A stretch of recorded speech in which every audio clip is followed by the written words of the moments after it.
the Waste Watch with tariffs looming and a trade war with Canada already affecting summer tourism to Old Orchard Beach. There are also ongoing concerns about travel to national parks this summer. Yeah, about 4 million people visited Maine's Acadia National Park last year, and we're now just weeks away from when the park typically opens fully for the summer. CBS 13's Greg Lagerquist is on your side with how DOGE-driven cuts could affect the season ahead.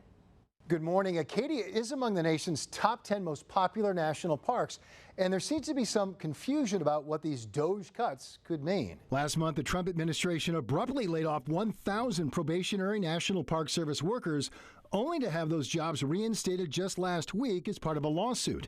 At the same time, the Trump administration is giving the Park Service permission to hire up to 7,700 seasonal workers after originally saying they could only hire 5,000.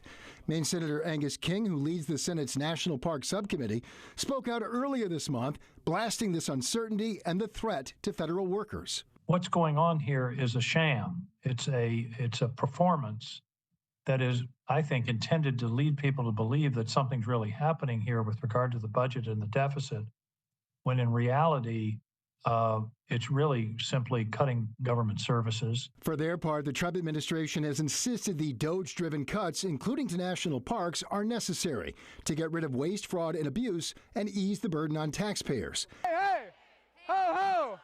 Trump and Musk have got to go! But according to the nonprofit National Parks Conservation Association, most of the nation's parks are already underfunded and understaffed given the volume of visitors, with the Trump administration's plans leading to protests this past weekend at dozens of national park sites around the country. I really like going here. It's really cool. And also I feel like this is a good thing to support because public lands are for everybody. But those public lands depend on public funding. About 84% of the National Park Service budget comes from federal expenditures. So if you're planning to visit Acadia or any other national park, the NPCA says some of the changes happening may be hard to hide. They're shorthanded. They're struggling to meet the needs of the park and the public. It's possible they'll see bathrooms that haven't been cleaned.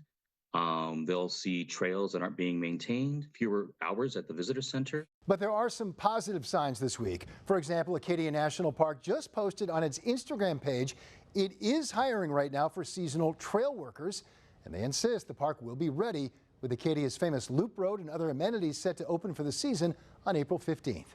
For Good Day Maine, I'm Greg Lagerquist. We'll see you tonight on CBS 13 News, starting live at 5.